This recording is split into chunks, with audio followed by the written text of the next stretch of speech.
This episode of Fine Time is brought to you by Josta. Josta, the high energy cola. Pee all that you can pee. There's a rumor at school that like Josta gave you a boner or something because it had like guarana or ginseng or one of those like it makes you like. You know, it's funny. They said the opposite about Surge, which had similar ingredients. I do remember that. Maybe we should start the video game show. Let's go.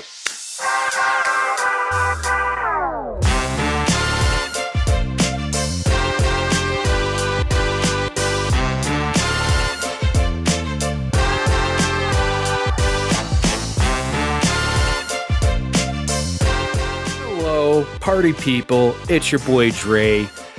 You already know our names, right? Maybe this is the first time you've listened, but if it is the first time you listen, I'm just betting you've already osmosed our names. It's your boy Dre, and I'm here with Kevin and Steve, per usual. They like video games sometimes, though this week, I'm pretty sure Steve does not like video games. I didn't like some aspects of video games. Some aspects? I feel like there's no need to be nice right now. In fact, you know what? Let's just get this on the road. You go first. You need to talk about the game you didn't like, even though I guess it's not really a full game. Okay, so I've had things to do these past weeks. Starting something new was a bit rough. I've played a lot of Red Dead Redemption along the way, and no one wants to hear about my time on the fishing boat, getting them there crawfish and catfish and whatever else. Considering last time we mostly talked about pee, I'm pretty sure you could spare us. Yeah, so there was, and other than that, dibbed and dabbed and things that got deleted quickly just because I'm trying to open space for Splatoon 3 memory. But then Andre pointed out, hey, the Diofield Chronicles has a demo. Why don't we download it and talk about it for the show? Admit to everybody what system you downloaded it on. Oh, I'm going to get to that later because it's immaterial. Oh boy, sorry. Okay, I didn't mean to blow your cover. I didn't mean to blow you. Well, listen, fine. We can start with that. Guys, I downloaded the Switch version of the demo. Why did I download the Switch version of the demo? Because if I'm doing strategy things, I don't want to be squinting at my TV from a distance with my opera glasses going, oh, how much HP do my guys have right now? Can I really afford to run those guys all the way over there? No, I want to be able to go, I want to be able to see these things as I go along. This is going to be Balan Wonderworld all over again. This guy acts like it's 2007 and it's like an Xbox Live Arcade game where they had like microscopic 1080p font because they didn't know what they were doing yet. I'm pretty sure you're going to be able to read Diofield Chronicle. He also really likes to bring up the opera glasses on the show, though, so that might have been a preemptive. I do like the opera glasses. Okay, seeing as I need them to play everything on my PS5 so far, graphics on PS5, you know, I think I have some semblance of a point here. But that's the least of my problems. And I think you just like to use the opera glasses. I'm sorry, go on. I'm gonna I don't know. Maybe actually buy some opera glasses. Then I'll show you. Anyways. Have them built into like the opera mask, you know, the one you put over your face, but the glasses inside of like the Phantom of the Opera thing. Yeah. So as we established, this game didn't look so good at first, but then it started to look better. And to be honest, it plays fine, but whoever was working on this game played Fire Emblem Three Houses, and they wanted this to be that so badly without acknowledging why people like me like Three Houses, to the point where it even starts off like Three Houses, where we're a ragtag team of mercenaries who just happen to be helping out the lady with connections who's going to hook us up with our next gig at the fortress where the rest of the game is going to probably take place. We're going to take on jobs and resupply and whatever. Except this is not the monastery of Garreg Mach. Even if you do post a guard at the gate where, nothing to report, sir. Except he's not even that, doesn't even have that much personality. This fort is empty. I'd say this is by design, but all these other teams can't be out on missions. Who's keeping this place clean? There was a war they mentioned in the opening of the intro here. Weren't there kids orphaned or refugees or, literally anybody else living in this fortress? Why are there just the people I need to talk to and no one else in this big ass fortress? It's a Motel 6. I sleep, I do business here, and nothing else. Masturbate. I don't see them doing it, so no. I guess I don't get to masturbate at my fortress, Motel 6. I know you're not a fan of Valkyria Chronicles, but at least you can agree that felt like an army, right? Like that when was you go an around army. And talk to your people, right? So yeah. That was an army. For as much as I hated that game, Valkyria Chronicles had an army with people in it. This is nothing. And it gets worse because, guys, I can deal with cheesy voice acting, as we know. I can deal with no voice acting. I cannot deal with contextual voice bites that sort of sound like they're saying sentences, but don't match at all to what they're saying on the screen. Imagine lines and lines of dialogue, but they're saying, yes, okay, we'll do it. Oh, that sounds terrible. Again, and again, and again. If you're not going to say anything, don't. That can work sometimes. Bits and pieces. If you grunt and or do things or whatever, but if you're saying words, say the words that you're showing in front of me. Don't. I get it. Skies of Arcadia did a good job, but that was 20 years ago, right? So that it is that now I know 2022. This is from Square Enix. Production value should be a little higher than this. I don't know. Did you see it when they first unveiled it to us? You be thankful for what you get. Yeah, you should be surprised this game runs like double-digit frames a second. Or does it? Because you played it on Switch. Like I said, it runs fine. You play the game a bit more real-time-ish, but there's no way to peep the map before starting a thing. I've never played a thing where you didn't have a basic idea of what your map was going to look like before you started a mission. I guess the guy on Intel is like dead or something, and you can only look a few feet in front of you before you start the mission. And any given mission, maybe this unlocks later, maybe a patch is coming up, but really, everything I've seen so far is just saying to me, wait for a sale. Especially since I still need to pick up Triangle Strategy, and there's Tactics Ogre coming around the corner. And given the rest of the resume they showed off on this, it's a little disappointing that it looks that this game looks like this. This looks like a knockoff game on Steam than something we should be looking forward to in a month or so. I mean, I would say that maybe you're not getting the full experience, but you are, since the progress from this demo, if you will, carries over to the full game. Isn't that correct? So this has to be the I wouldn't be so critical if that wasn't the case. Yeah, this would be where I start talking about how the Splatoon test fire went, except it wasn't last Saturday like I thought it was. It's this Saturday. So I didn't realize you fucked that up, actually. Well, Andrew's like, we should talk about games we're looking forward to. And I'm like, that's a good idea. And then I thought I'd build one into the other, and nope, that didn't work out. So no, yeah, we're in a weird space, which I guess I'll talk about, but I want Kevin to go next with what he's been playing. I played a good video game this week. Ooh. I've been looking out for a physical copy of Harvest Moon: Friends of Mineral Town for like 2 years, and I finally found a hot deal on it last week. It was kind of interesting because I was definitely more heavy into early Harvest Moon. I played a lot of Super Nintendo, a lot of Game Boy Color. I did play a bit of A Wonderful Life, but this was kind of I have to interrupt. So, what system is this game for then? This is Game Boy Advance. This is kind of came out around the same time frame as A Wonderful Life did on GameCube. Okay. So it's kind of it's interesting because I feel like in my mind Harvest Moon is a lot more basic, and then on the opposite side there's something like Stardew Valley that's a lot more nuanced and complex than the earlier Harvest Moon games. This definitely has more depth than those earlier titles, but it also doesn't have the Stardew Valley, throw everything, including the kitchen sink going on with it, which that's great too. I love Stardew Valley, but this feels like it's fairly focused. It is simpler, and I think that's good here. I want to talk about the art. This is some of my favorite sprite work of all time. I've often talked about my love for Golden Sun, and as good of a game as that is, it's kind of a similar aesthetic. It's got the big eye, rounded edge. It almost looks like 16-bit, but a little bit more shiny and polished.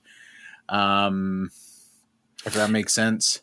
Have you? This is a bit of an aside, but like I know you're such a Golden Sun person. Have you ever really dove into the Camelot back at like have you ever played a Shining Force or a Shining in the Darkness or any of that stuff? Because if you like Golden Sun, you'll love that stuff too. Yeah, but you know what the problem with Shining Force is it's got the the RTS thing going on with it, right? No, it's turn-based strategy. Turn-based, yeah. But I beat that game last year. I did it. Did if you? I can do it, if my fucking dumbass can do it, you can do it too. I gave it a try. That like slightly slanted text that's kind of the signature there really drew me in.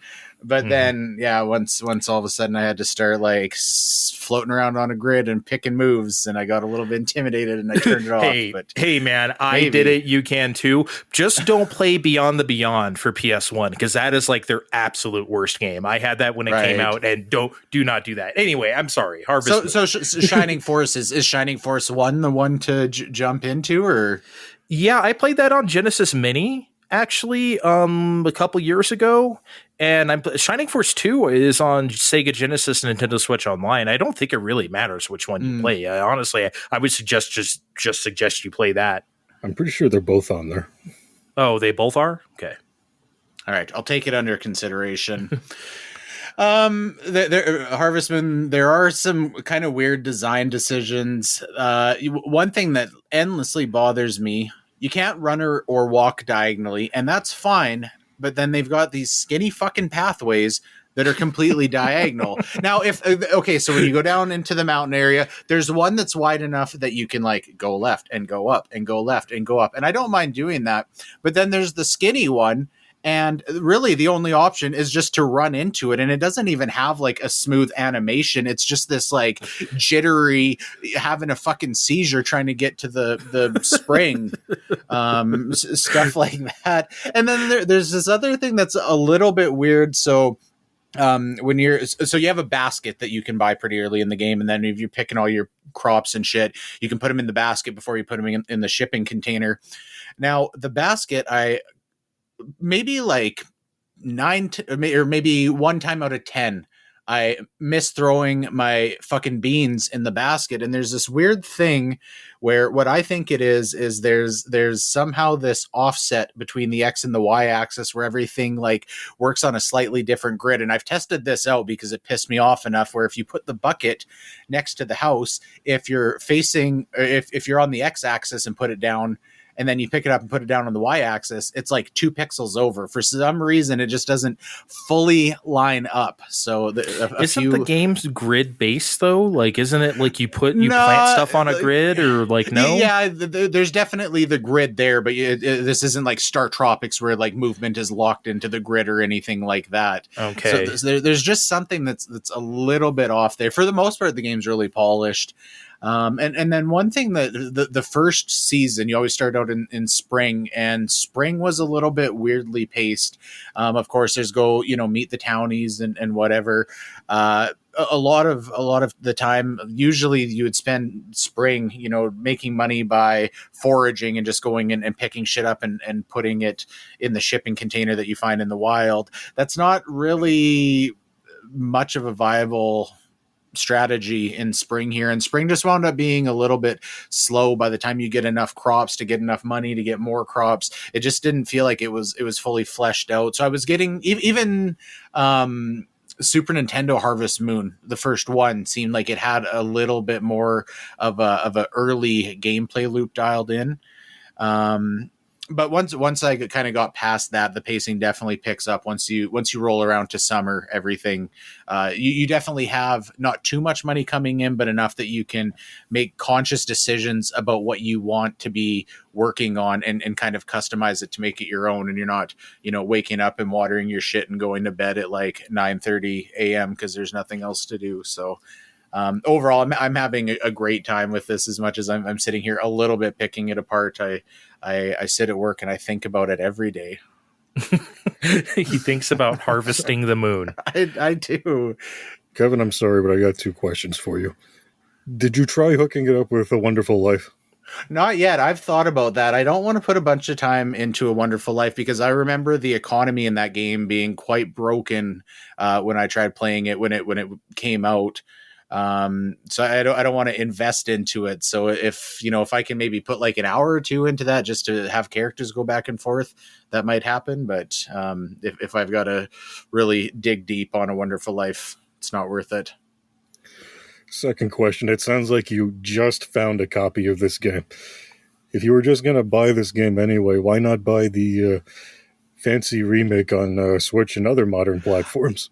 Okay, well, I'm going to be honest. I think that one, like, aesthetically looks like ass. I agree. And I don't even play Harvest Moon. Yeah, maybe not to the point where I wouldn't be able to play it, but I do like always just seeing screenshots of this game. Like aesthetically, it's really drawn me in, and it felt very much like something I just wanted to have a physical Game Boy Advance cartridge of, and it was the right choice. God damn it! hey, it was I thought it was one of the better games on GBA when it was out. So I can't fight you there.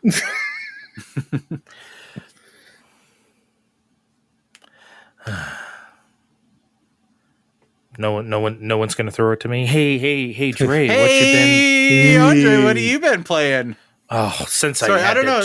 You twist your you fucking always, arm. You always grab the bull for the like, what have you been playing and moving it over thing. So I felt like I would be rude if I'd interjected. There's too much. I can't handle these expectations. Look, most of the time, yes, I dole out the punishment, but sometimes I want someone to give it to me. Okay? Steven, do you want to start a union with me? You're Andre. Yes. What video type games have you been playing lately? That was very insincere, but I'll take it anyway. Hey, the union says we don't have to be sincere, so fucking tell us. Oh my god! Then you're not getting any health benefits. So yeah, about that. I've been playing. I use the term loosely. Dark Cloud. Yes, the launch. I always thought it was a launch game, but it's not quite. I think it came out like early 2001 for PS2, a launch window, if you will. I always wanted to play this game for a couple of reasons. One, it's Level 5's first game. And if anyone listens to the show, we're Level 5 fans. So like I've never played Dark Cloud. And I always just wanted to try it. And secondly, that sound in the distance is me putting on my clown nose. Yeah. Well, look, we like what Double 5 was, not what they are now. I'll put on my clown nose a couple months from now when I play Sonic Frontiers. Second reason why I wanted to play Dark Cloud is because everyone shit on it when it came out. So I wanted to know if those shittings were founded or not. Is that a thing? Because I feel like I seen nothing but praise for this when it came out. I didn't know anyone played this game, but I don't remember anyone hating it either. Everyone likes Dark Cloud 2, Kevin. See, I thought the first one everybody held in fairly high regard. I really felt like that was the case, and that's always been a little bit interesting because just from seeing footage or screenshots online, to me it looks pretty barren. But it is barren. That is exactly how to describe this game. So like, I don't know, but again, like I was just wondering, like, is it actually bad, or is everyone just saying that because it's like, well, this isn't Final Fantasy X, you know what I mean? So I just wasn't sure, so I wanted to play for myself. The mob was correct. This game sucks. So like, basically, it's the worst thing a video game can be. It's boring.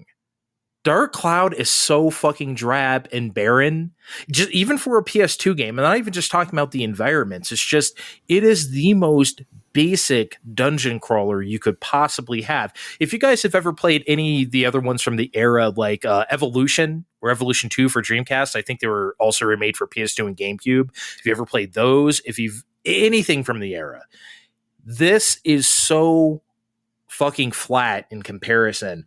You just go in the dungeon, you get like some doodads to like rebuild the town with. That's actually the only interesting thing about the game, is that there's a town building aspect, which, wow, level 5 doing town building, who would have thunk it? Because of course this comes back in not just Dark Cloud 2, but White Knight Chronicles. I think Ni no Kuni 2 has elements of this, if I'm not mistaken. That's not a game I've played, but like it all started with Dark Cloud. I guess they never really let that idea die, but yeah, you get like houses and rivers and trees and like even the people in the town, you find them in the dungeons. But the dungeons, while being, randomly generated sort of in a way, they're not very interesting, and the combat really sucks. Like, it's not like the absolute worst, but it's so bare bones, guys. It's just, there's none of the characters that are interesting. It's not that it's badly translated or anything like that. It's just, I find it even hard to talk about. Like I said, the worst thing a game can be is boring. But I had to find out. I gave up after 10 hours, by the way, because I think my game glitched. And if it didn't glitch, I don't know what I'm supposed to do. So I was like basically in like the second dungeon of the game. And then like I got to a boss and I died because I instantly died because I was supposed to have this item or whatever to kill it, I assume, but I didn't have it. So I died. And then it says like, try again or go back to town. I tried again. Same cutscene happened. Whatever, I died. I went back to town. All the doodads, like I said, you get doodads in the dungeons to like rebuild the town with, like houses and stuff. All that stuff was gone from my inventory. I know I had things in there, and I know I picked stuff up while I was doing that trip. But then when I tried to go back in the dungeon, it said I got everything, which is not true because there's nothing in my inventory. So I don't know what the fuck happened. I looked it up online, like, is this like a known glitch in the game or whatever? And I couldn't find any answers, so I gave the fuck up. But especially since, like, I had been playing for 10 hours, I was on the second dungeon, I found out there's like 5 dungeons, and I'm like, I'm not playing this game for 30 hours. I'm not doing it. I'm done. All my items are gone.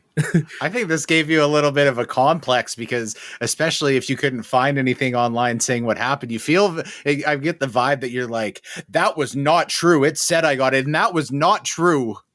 Yeah, like you're like defensive. Like, yeah, it Dark wasn't. Cloud called me a liar. It did. I didn't have anything on my inventory. Everything disappeared. I don't know what happened. I thought maybe because I lost to the boss, like it took all my shit or something or whatever. And if it did, it didn't say so. Oh no, man! I think you couldn't hack it and you went through all your shit behind a bush. Yes, that's exactly what I did. I gotta say, between this and the Jack games, I'm getting kind of scared of delving into the PlayStation archive on my subscription with Cheese service. Look, there's good stuff. Well, okay, I'll say this too. I try to play Okage, Shadow King. That's another early PS2 RPG. I couldn't play it because it doesn't run on PS5. The textures are fucked.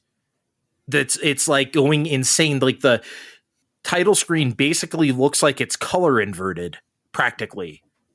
It does not work on PS5. I'm surprised that's even on the service because it's like, shouldn't you put the games on there that actually work?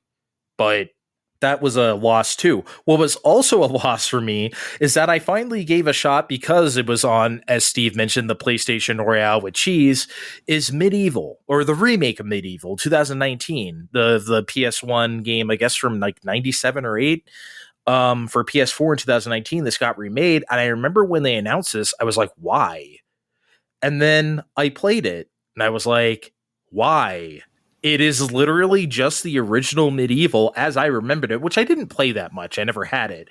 It's the same game with PS4 graphics, same control and combat and like level designs and like shitty camera angles and everything, like all the trappings of the era with PS4 graphics. It's weird. It's almost like the worst kind of remake because it's like, why would you do this and like not improve the game at all? Like, you guys bitched about Jumping Flash last week, which I kind of defended, but not really, right? Imagine if they did just a flat out graphical remake of Jumping Flash, didn't improve the tank controls or any visibility or anything, just graphics. What would be the point?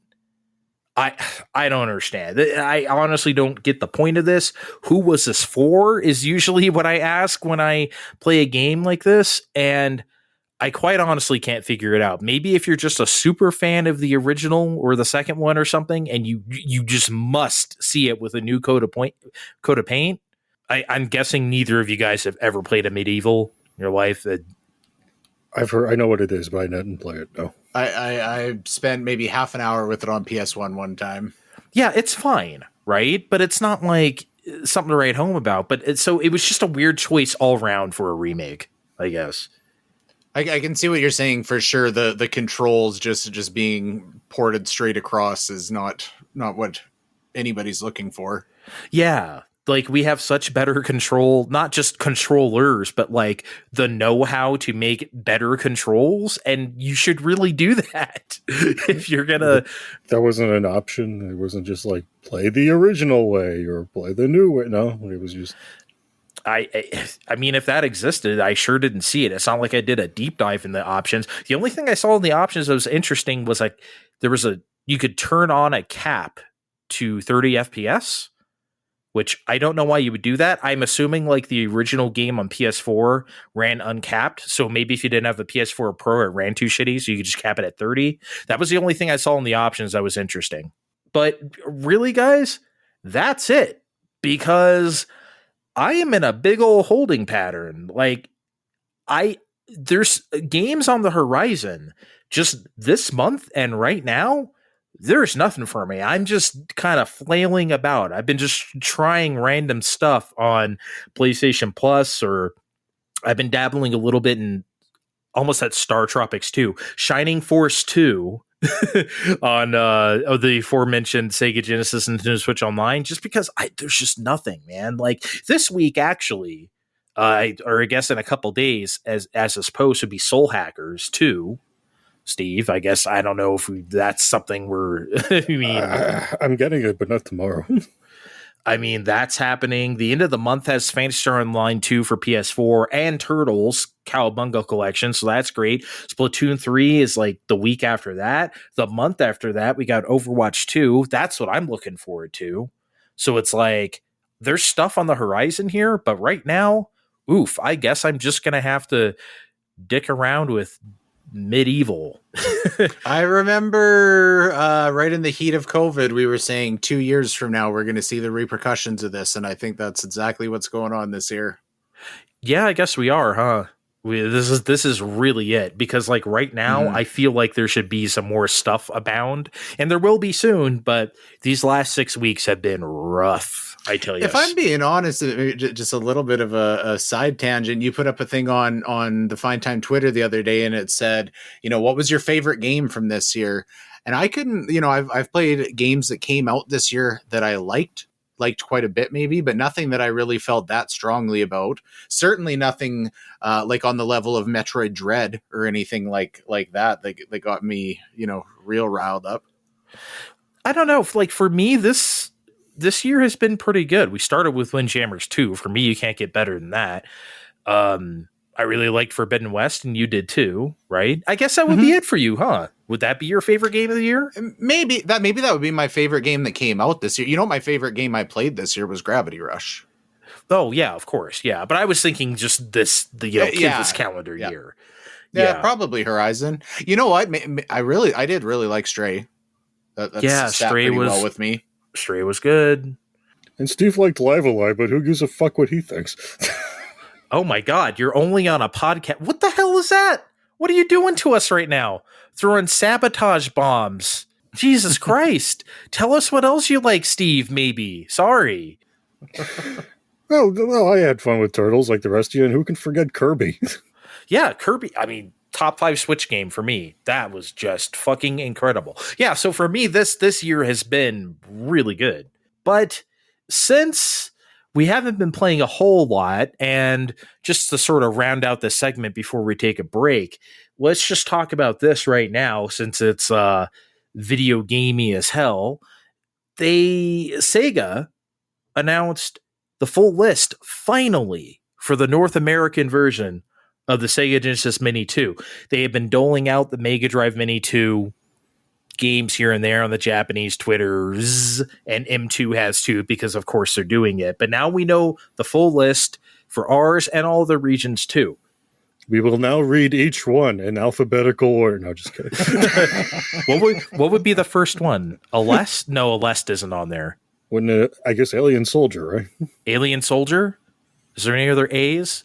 Elysia Dragoon? That was on the first one. That was the first one. What do you like here? We got a lot of gets here. What did you think in general? I guess it's just a top. What of this list is just a general topic? Well, Genesis Mini 1, they did a lot of the hits already. They can't do those again.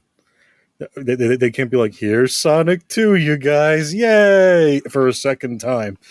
So, although they did put on Sonic 3D Blast and Alien Soldier and Ristar, and I saw those.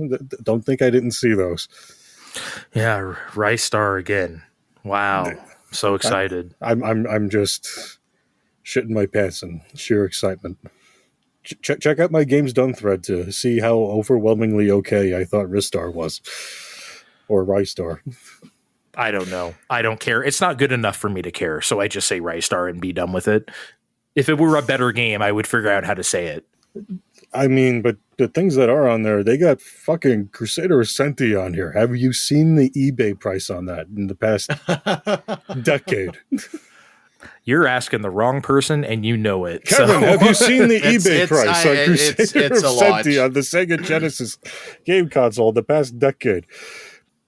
Some resellers are going to get slightly angry when they lose $100 or two on their resale endeavors. Fuck them. I hope they fall into financial ruin. Anyway. I do too, but it's not just that. There's other good games too, but like Truxton. I like Truxton, but you have mentioned the Truxton here and there. I think I've said it time and time again. Genesis compilations are so fucking tired and boring because they give us the same shit over and over again. They didn't do that this time.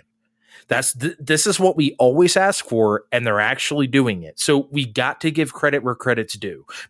As we get into the bitches as we go on here, we have to, because yeah, they left a few things on the table, but these are the games we keep talking about that we want, and they're here. We have to praise them for that. For me, that was almost kind of the problem with it. Makes a lot more sense to me to release these games as one-off downloads than doing a Genesis Mini 2. Like you said, every generation back to PS2, we've had Genesis collections. Everybody that wants the hits already have them. I feel like this thing is destined to sit in cellophane on some stuffy collector's shelf for eternity. Like probably well over half of those will not get opened. They will be held on as a speculative investment. Yeah, which is a shame. I mean, and I know that too. For me, though, who like actually plays video games and not collects them, this is a godsend. Like, this is incredible. Is there? But would you not prefer having these as downloads? The one you want? Like, do you want another fucking like a model of the shittier version of the Genesis in your house to play these? The medium does not matter to me. I think the reason why they're allowed to do this is because it's a physical product on a shelf. I think that's the appeal. I think if they sold this as like, here's 60 Genesis games in a big pack, I don't think that moves the needle, especially considering like they're not going to play the hits this time because they played them last time. I think it kind of has to be a physical product for Sega to like really make money off of it, because like you said, a lot of people just buy this because they feel like they're supposed to and just have it sit on a shelf. Mm-hmm.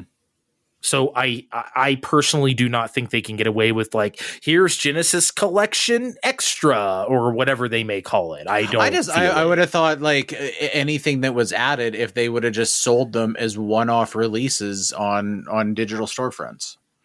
I'm fine with that. Look, if we still had Virtual Console and these games came out, I'd be paying $8 a pop for them. Believe you me. So yeah, and frankly, after this is out for a few months and it's clear that they're not making any more, I wouldn't be surprised if they started doling them out to Steam or Sega Genesis, Nintendo Switch Online. That's fair. Or other storefronts, but this is clearly a big first step. Like, oh, I can emulate all of these anytime I want on my Raspberry Pi. Yeah, okay, but here's Sega giving You should have you just quoted the hard drive headline. I don't remember it offhand right now. I think it was like, why should I get a mini console when I could get a Raspberry Pi and never shut the fuck up about it? Yeah. But this is that Sega's acknowledging all of these in a product is clearly means that they'll likely acknowledge them again, because why wouldn't they? Let's talk about the exclusives, if you will, between each region. This time, North America and Europe are the same. That was not the case last time. This time it is the case, and then Japan has their own set. We have some really great exclusive, really notable ones for me. Not necessarily things I like want to play, because one of these is like Clay Fighter. I don't give a shit, but that's something that's only on ours, obviously.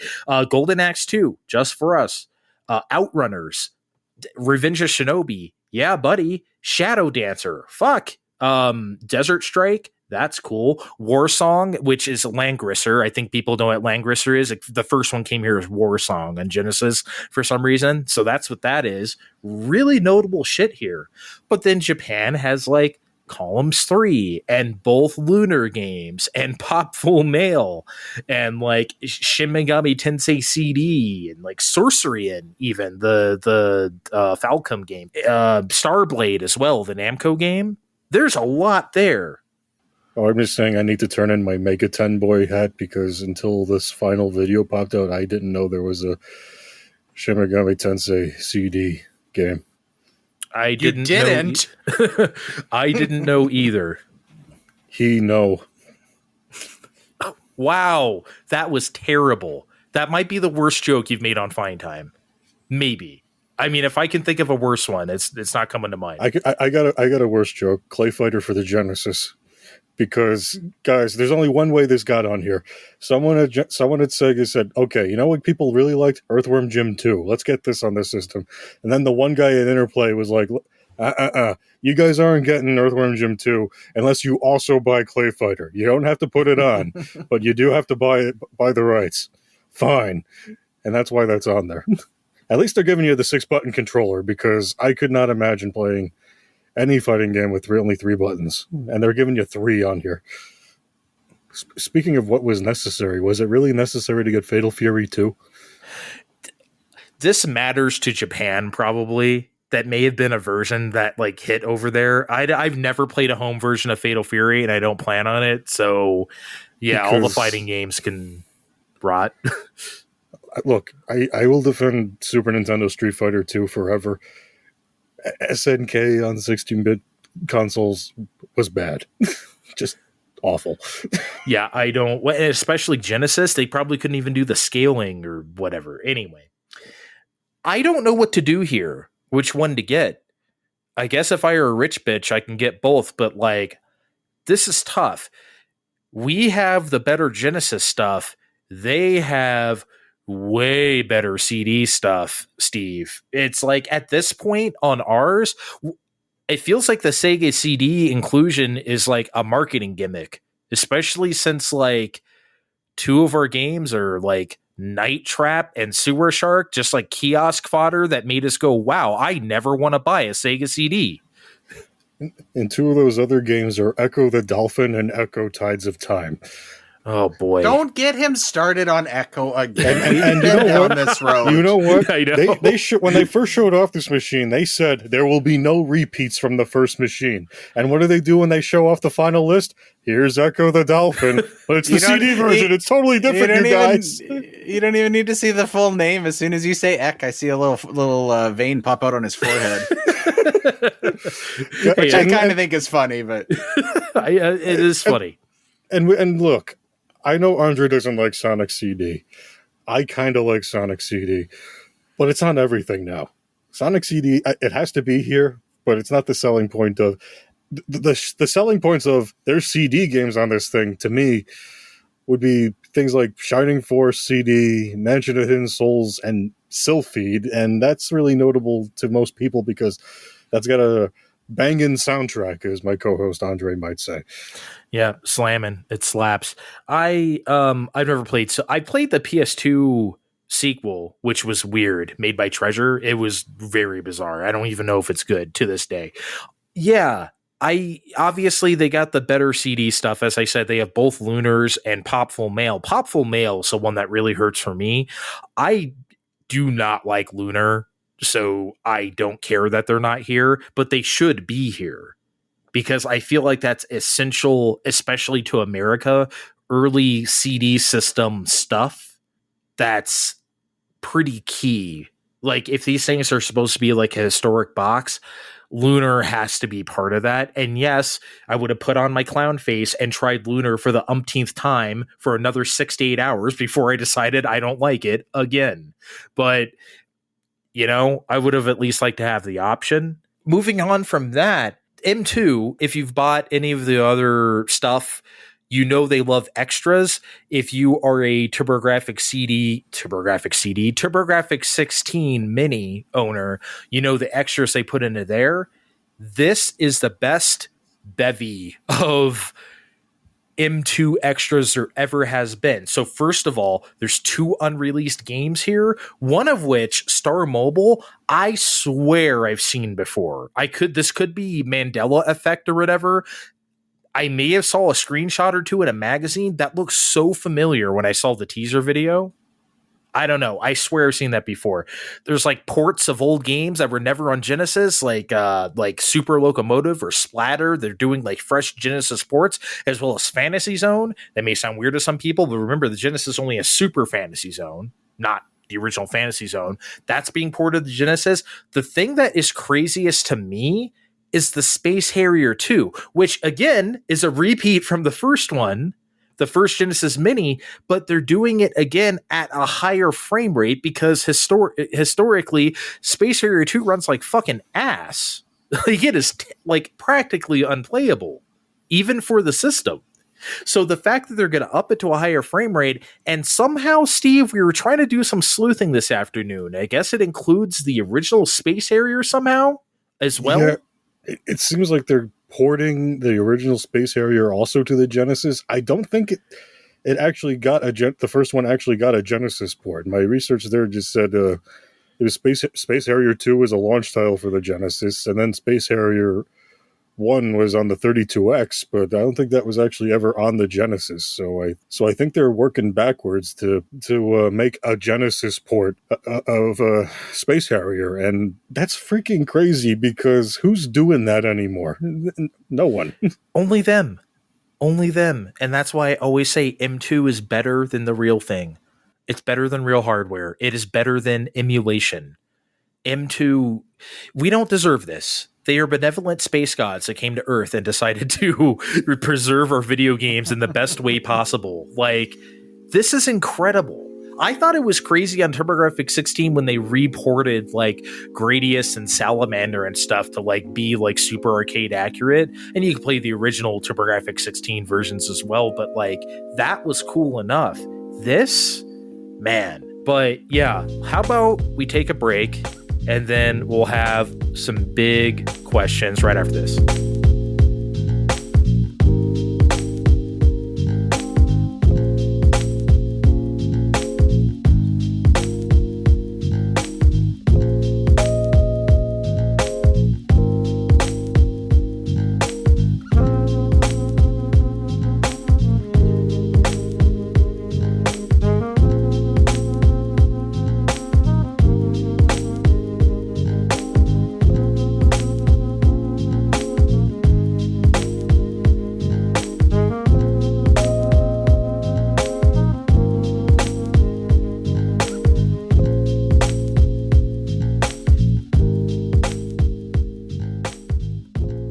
Xbox, more like no one's having sex box.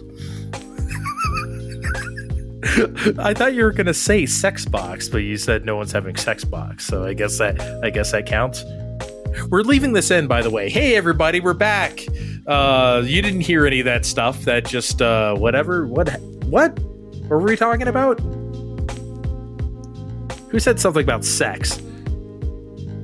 I don't know who that could be. We're a video game show. Needs to grow the hell up. That's who.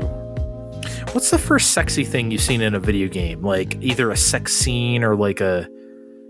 I guess it would have to be something juvenile, right? Like GTA or like God of War or something. We should almost save this for its own topic because I would so badly like to drive this in the direction of Dead or Alive girls in EGM in the early 2000s. Okay, so let's table that next week. Unless we forget, we'll be doing sexy things in video games. Sexy sex. Titillating tease. Titillating tease, Steve. Titillating Steves. What? Hey, I'm saying, hey, yeah. Who doesn't want a titillating Steve? Well, not me. I don't want myself, but you know. Hey, look. Hey, you don't have to say that. That's fine. It's okay. You can want that for yourself. You can want yourself for yourself. I'd rather want me to share. You're a benevolent. This is turning into a fine time for healing pretty fast. There's no way they talk about this. There's no way. Have they ever said titties on a fine time for healing? If you took a drink every time they said titillating Steve on an episode of A Fine Time for Healing, you would be dead. No, not even like gone to a hospital for like alcohol poisoning, just dead. Dead. Okay. Speaking of dead, remember?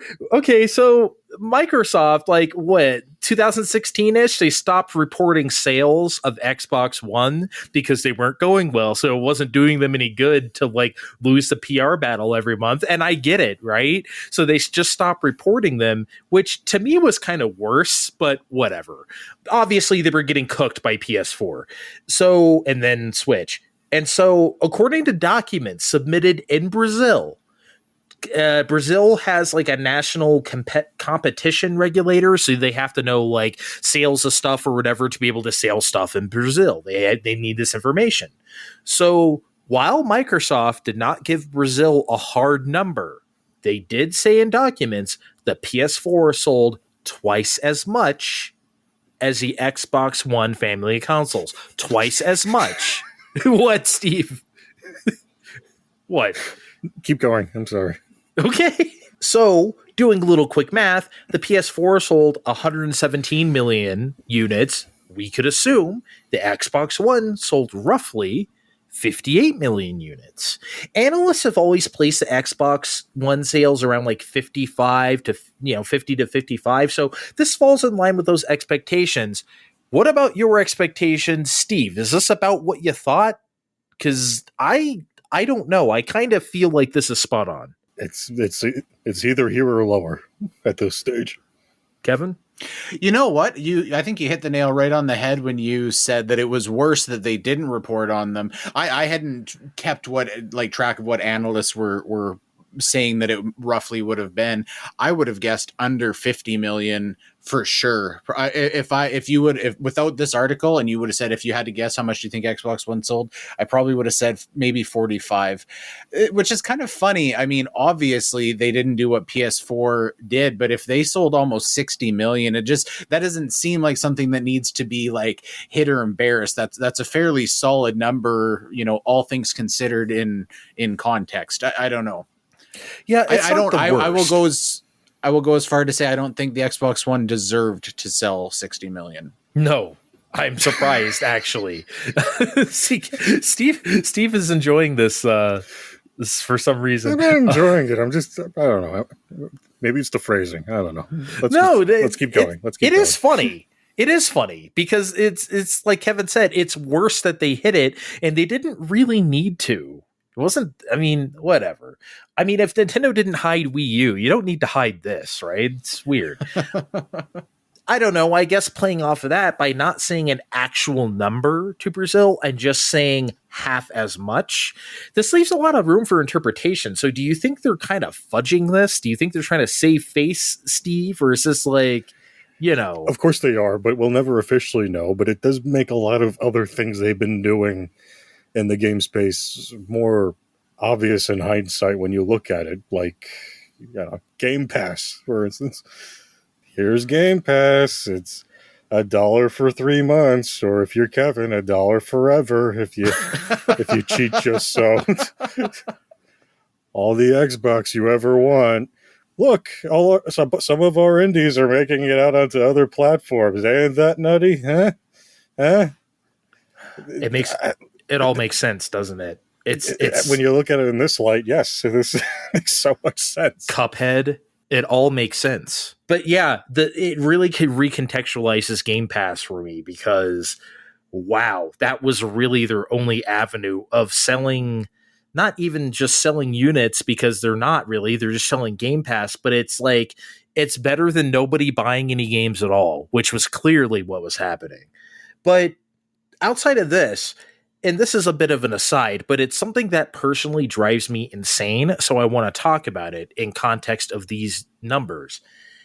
What do you think when people compare sales figures across generations? Like the Kotaku article where I read this stuff from, I wasn't going to mention them because they suck, but I guess I'm going to. They mentioned that the Xbox 360 sold 84 million.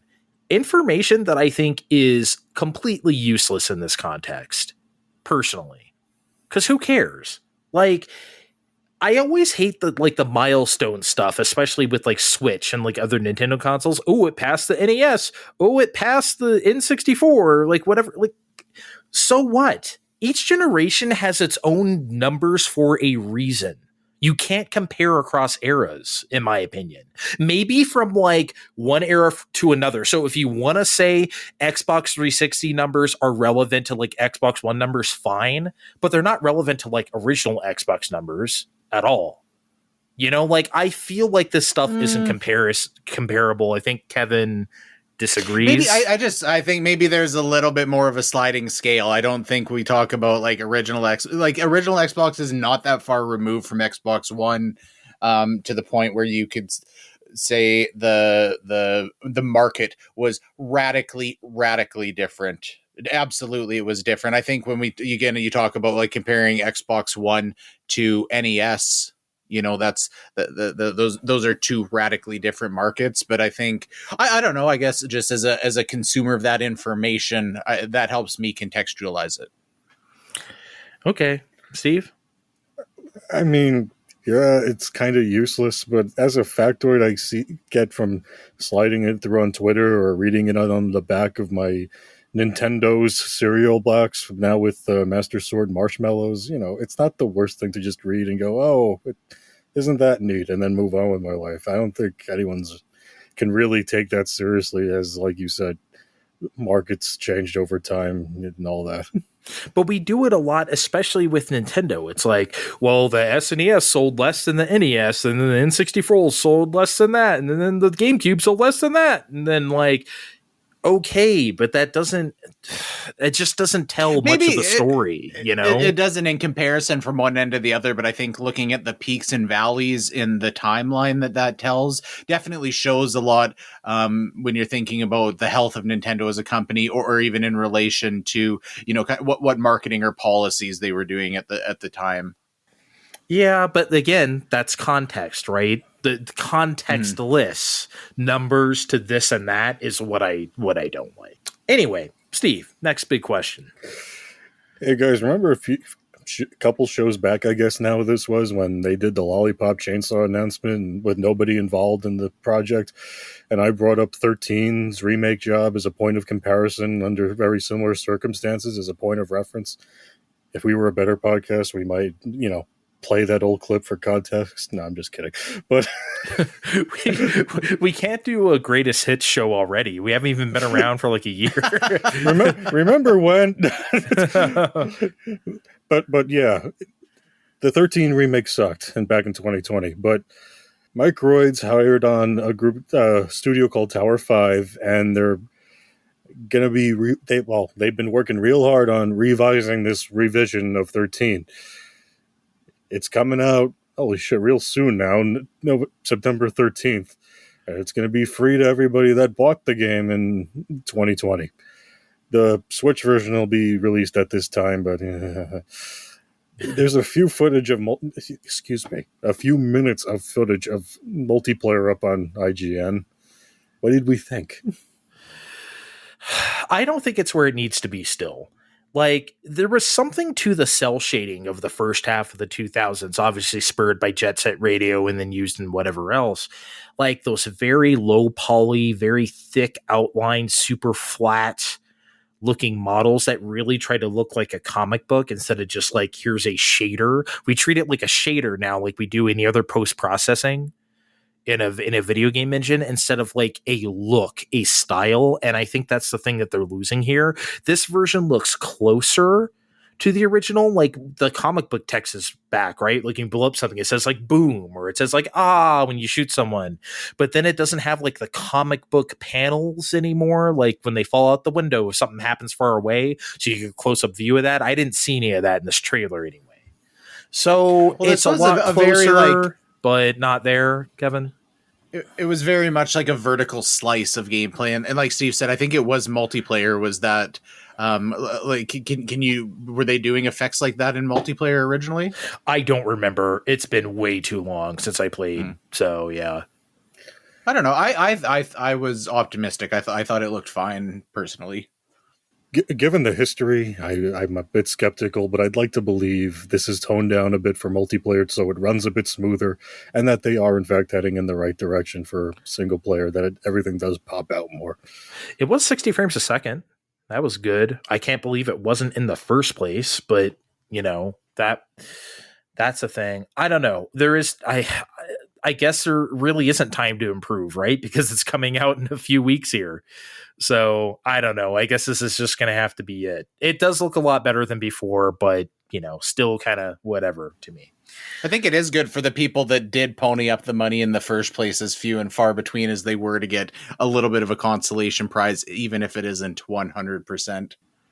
Yeah, and it's free to people who bought the original crappy version, so that's good too. It's not like this is a newly minted thing. So it's all an upside for people who already bought it, which I understand. I mean, that would have been like a lockdown savior. Oh man, we get to relive 13 right now. Like that would have been great, but you know. I was looking forward to it until I saw the footage, and then I was like, oh no. Yeah. Oh no. I still think Lollipop Chainsaw looks better than that original footage. I know that's not, it's like a low bar, but like still. All right. Who wants to tackle this next one? I think Steve. Yeah, yeah. Guys, Richard Garriott, or Lord British, he's a bit more known in the games he made over the years. Creator of Ultima, an early progenitor of the MMO. He really hasn't had a good time since EA bought him out. And now it's getting kind of sad. Well, it's already been kind of sad, but now it's really sad. He's got a good new game coming out. It's called Iron and Magic. There's a website up, and the game's not out yet, but it's looking like a place where you buy virtual property on ... the blockchain. Why? He's broke. Well, that's the only explanation for this. I don't know if you guys had a look at this site, but it's embarrassing. It's really embarrassing. I mean, it was so embarrassing, I wasn't even sure it was working properly when I went to it. It looked like a placeholder. I didn't have the opportunity back in the day, but Ultima Online was a big deal back in the 90s. And now he's doing this. Maybe I'm just like Mr. Optimism today. I didn't look at the website. I looked at the Twitter. I thought to be fair, I thought what they had shown off on the Twitter looked relatively cool. I am going to put a prediction out that I think that this is going to come out and the blockchain shit is going to get pulled from it, because we are very far past the time when people realized that was more of a liability than anything to have that in there. I don't think it would be that hard of a shift to put this on, a traditional server system, release it that way, and maybe it has a chance to bloom. Revise second question then. This is for you, Kevin? It's for him sans blockchain, it looks like. I don't know. I could go hang out with my little friends and play house in the medieval world. If I don't got to buy NFTs on top of it, maybe that's okay. Okay, this is like a bit of an aside, but have you ever seen that genre of tweet of like blockchain gaming people where it's like, imagine coming home from work and your 13 freshly minted blockchain guns are in your locker, and then you go on an NFT adventure with your friends or whatever, and like everyone just dunks on them, and it's like, bro, this sounds like microtransaction hell. What are you talking about? And also, we can already do all this. It's called like Raid Shadow Legends. Like, I don't know what you want from me. Okay, bro, but Raid Shadow Legends doesn't have the Slurp Juice. Okay. Or the Slurp Juice NFT. By the way, I really liked the home designing on Skyrim, and nothing has met that since. So did you adopt any kids in Skyrim? Anybody? I got 2. I did too. I had a boy and a girl. Oh, see, I didn't get kids. You guys are living out a dream. Yeah, I adopted them. I didn't have a wife though. Were you guys good dads? Oh yeah, we were very good dads together. I don't know, like not making your kid hold all of the fucking dragon skulls. No, I made the one cupboard in Whiterun hold all the dragon skulls. So no, I think and the other cupboard hold all the kids. I made them a bedroom. Oh, although they did live in separate houses. No, mine were in the same house. That was weird. You made them live in separate houses? You sly dog. You were just around fucking everybody. I guess. I mean, technically, I'm still playing it, so... You really do need to finish that off. When's the last time you visited those fucking kids, Steve? I don't know. I'll let you know. It's been a while. I don't think Skyrim actually ends, Andre, so I don't know what the hell you're talking about. Okay, sorry. Excuse me. Those kids are in their 30s by now. I'm sorry my 110 hours weren't enough. Did everyone see that, like, selfie of Mark Zuckerberg in like the metaverse of like it looked worse than like Miitomo. It looked fucking like terrible. I was like, I swear to God, Miitomo looks better than this. I swear it did. R.I.P. Miitomo. But like Miitopia, I guess. How about that? Nothing I want to be involved in. The 360 like fake me's honestly like had like better like options. Like that was it looks so bad. I don't know why people think like if you want people to hang out in your metaverse, oh my God, do you know how like what bank Nintendo could do if they made like an Animal Crossing metaverse? They could destroy all these fools in like 2 seconds if they wanted to. The irony is in real life though, he really looks like he doesn't have a soul there either. So it's morbidly fitting. But he does have the money to buy $800 black t-shirts. I thought you were going to say he has the money to buy a soul. He has the money for that, but why would you need one? He just couldn't pay like 2, $10 animators, like $10 an hour animators to fix up that model. Yeah, I mean, come on. Like, it's so bad. You can't look worse than Miitomo. Or Miitopia. Or Tomodachi Life. I think that was the dunk I went for on Twitter. Tomodachi Life. Anyway, okay, guys. We got to talk about the Embracer Group shopping spree that happened. I was awake, but for most people, they woke up to this and were like, what the fuck? I think the best way to do this is for me to just read Wario64's thread on it as it was happening, because it was so wild to read in real time. I think Steve was still awake, and I think he saw the link, and I was like, what the hell is going on here? All right. It starts here. Embracer Group acquires limited run games. Okay, shopping themselves around, fine. Embracer Group acquires Singtrix, excuse me. It's like the core technology behind like Guitar Hero and stuff like that. 3 minutes later, Embracer Group acquiring IP rights to Lord of the Rings and The Hobbit literary works by J.R.R. Tolkien. Whoa, that just escalated really fucking fast. Because when you start with limited run games, right, that's a pretty good one, right? That's worth talking about within itself. But then like 2 posts later, they own Lord of the Rings now. Okay.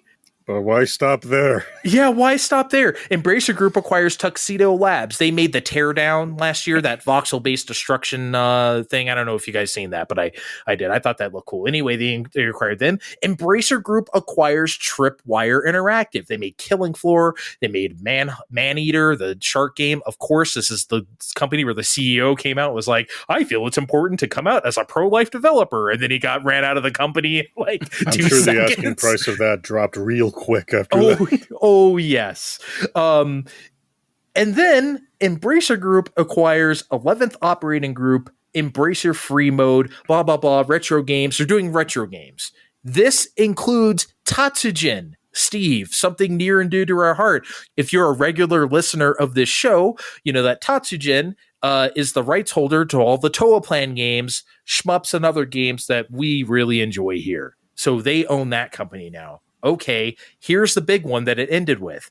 Embracer has entered into an agreement to acquire another company within PC/console gaming that, for commercial reasons, is not disclosed today.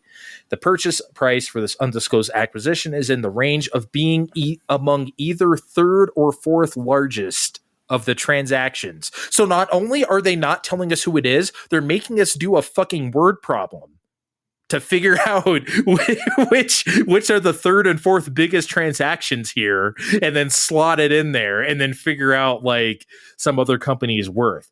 I don't know where to begin with this. This is really insane, but maybe we should begin with the question that I had, and I'm not the only one who had this question. Who the fuck is the Embracer Group? Does anybody know? If you would have listened to me ramble on about Biomutant episode after episode after episode a couple years ago, then you probably would have known who Embracer Group was. Okay, I'm sorry. I didn't know they published your beloved Biomutant. Jeez, excuse me.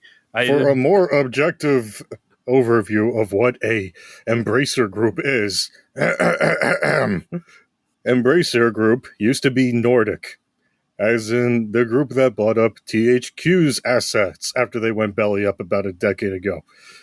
Remember how Darksiders and a bunch of other games got released and re-released on modern platforms as THQ Nordic? That was them. Okay. Embracer Group is a parent company, something like ZeniMax before the Microsoft buyout. They're a group that typically quietly invests in ownership stakes in companies, but largely continues to allow them to operate independently. It's really strange. Kevin, what the hell did you wake up to this thread, and what did you think? Because we were looking at it in more real time. You woke up to all of this at once, so like I did wake up to this. I think I've got the hot take here, because I woke up and everybody on Twitter was going on about this. Tell me why I'm wrong. I feel like this was blown way out of proportion. Lord of the Rings and The Hobbit, which I feel was announced like down the list strategically to be like the blowout. Limited run games, that's a pretty big get. Most of this stuff is relatively niche. We're adding to the list the core technology behind Guitar Hero. Yeah. It's 2022. I don't know. I mean, it's a big list. It's beefy. Then they end it with this like, oh, there's another one. What could it be? I think they got a lot of publicity out of this. You know how when back in the days we used to do real E3 and Microsoft would come out and be like, well, we acquired this company. We acquired this company. Yeah. If they would have come out with this list, I think they would have got laughed at. I think there was a major lack of news at the time. And they really like padded the Lord of the Rings get around this other stuff, again supported by but limited runs is kind of a weird one anyways. What I think they have, like it said they have around 70 employees, but like tangibly, what does limited run own that's valuable moving forward? Steve might be. I don't buy the limited run, so I don't know how much this people are looking at this as a good thing. That's all I can say. On my list are like good. Maybe they can like ship some stuff on time. So I think people are kind of upset with limited run right now. So maybe this is good. I know they've got this technology that I forgot the name of right now, and they probably want to. It's supposed to help make the porting of different things easier, and I think they might be trying to do that for their retro studio. I think anything that's actually in Limited Run's catalog, and Limited Run does have a small catalog, like all the FMV re-releases like Night Trap and like that, those are Limited Runs now. I'm sure they didn't buy Limited Run for those. I don't know. They've got the rights to a bunch of like antiquated like Vita indie games and Night Trap. Like Night Trap is like the big one to name drop for. I don't know. I don't want to poo poo too much, but I did. And like I said, I don't get it. If they didn't do all of these at once, they would have been. No one would have ever known. Yeah, it was just weird to read them all at once. It's not like all of these are like some huge bombshell, like, you know what I mean? Outside of Lord of the Rings, that's like really big. But like, it was just weird to read a thread like this. Like, what the fuck could be next anyway? Like, you know what I mean? It's such a weird shopping spree, I guess. Yeah, I think it was like expert level marketing to come out and drop this like that, because it really did catch on like wildfire. Anyone have any thoughts about who the undisclosed company could be? I guess it might be too much to say it could be like a Ubisoft or whatever. It might be too much money, but like a Way Forward or a Super Giant, CD Projekt Red, even if we want to go like something a little bigger. I don't really have any idea, but I don't think it. Well, I think it could be. I always thought Way Forward was angling for Nintendo's money, especially after Advance Wars 1 and 2 popped up, even though it's not out yet. But one thing I started thinking about, especially after they said financial concerns and not wanting to disrupt things, was Platinum. Bayonetta 3's coming out soon. And so I could see it in them not wanting to necessarily want to upset that sort of news. And between Scalebound and Babylon's Fall, they got to be more hurt for money than they're leading on. They are. We know that. So I couldn't rule out any sort of buyout from them, but that's just we're just speculating. We were all kind of hoping that maybe we could have this be actual news today, but nope, here we are guessing like idiots. I'm surprised Babylon's Fall has even lasted the year. I know you shouldn't give up on a live service game that fast, but like, holy shit, you know. Anyway, so Kevin, next big question. Yeah, this was kind of a funny one.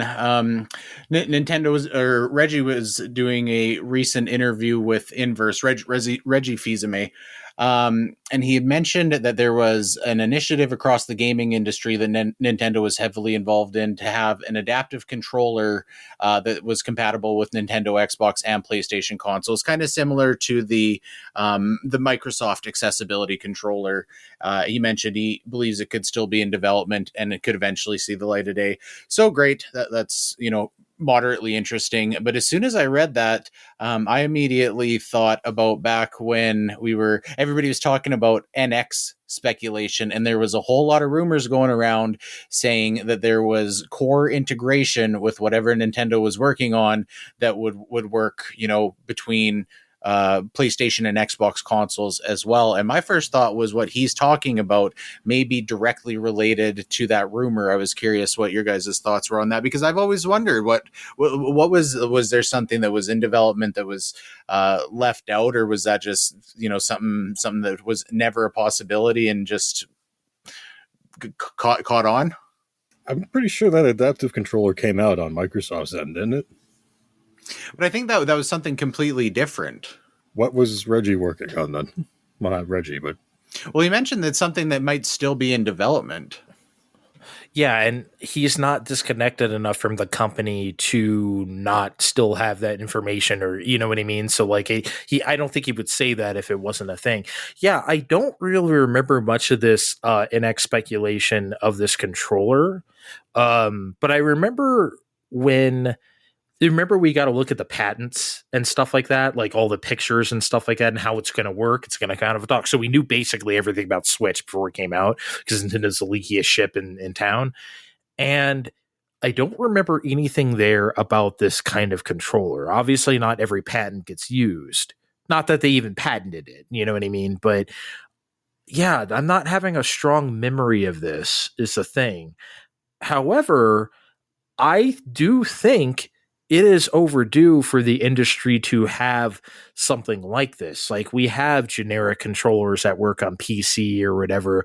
I think for accessibility's sake, and it might even be legislated in the law as part of like accessibility or like for handicapped people or whatever, to have something like that. Like, you know how like Europe is doing the thing right now, they want everything to be USB-C. They're fighting with Apple over it and whatever, like stuff like that. I feel like more initiatives like that will come down the line, even in America.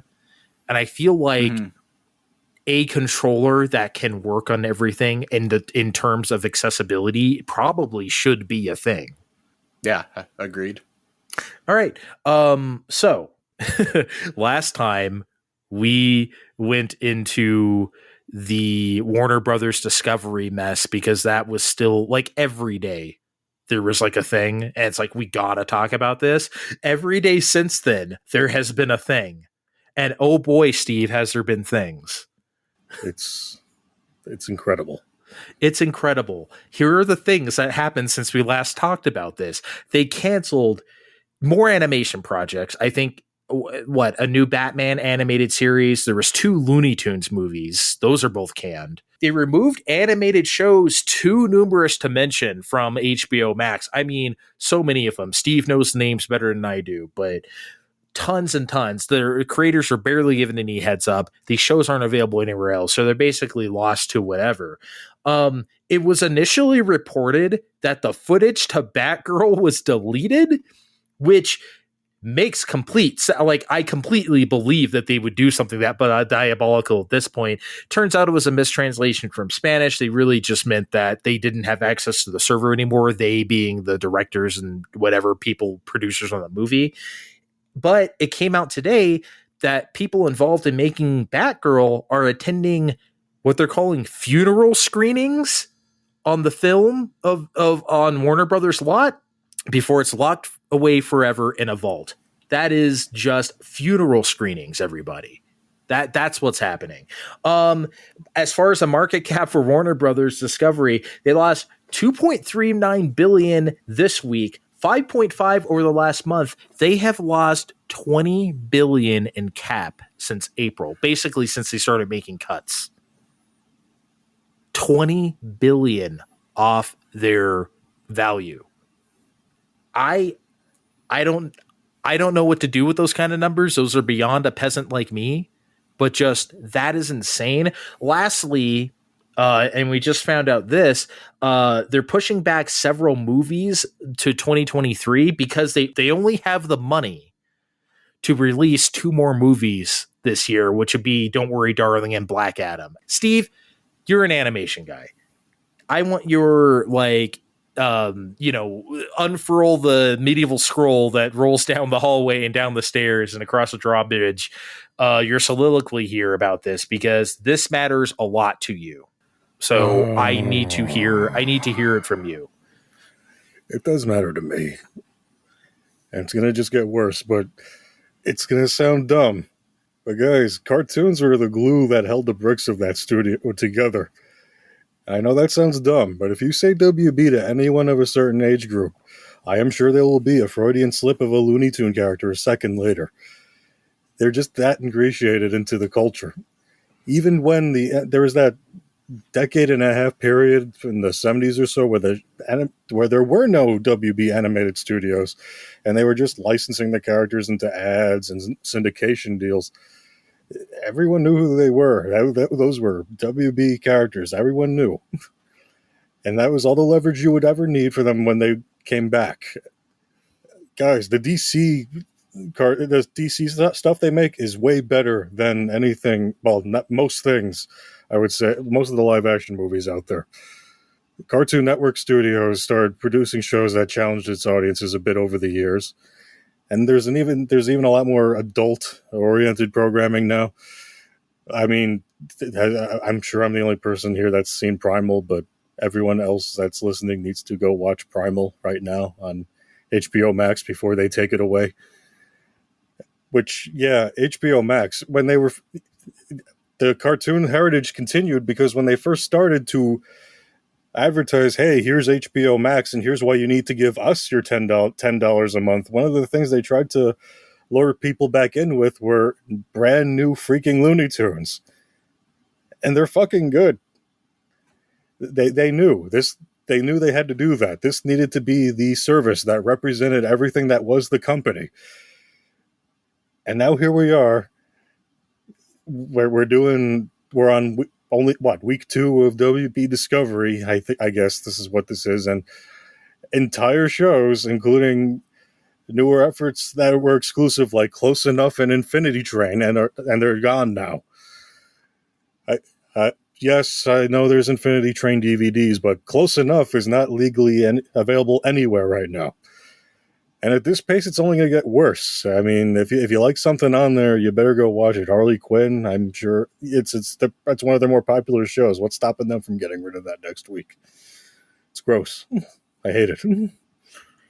I mean, and also and look, I'm not doing the thing like you guys complain about this, but you're playing whatever or watching whatever, because like in a capitalist world, there really are no like super moral choices. So like, I'm not going to get on people about it. But at the same time, it just hit me in a certain way this past Sunday because House of the Dragons started, right? The Game of Thrones spinoff, that's on HBO Max, right? All this stuff just went out the window. The same people I saw complaining are like, yay, Game of Thrones. So it's like, just put out that content, baby, and nobody will care.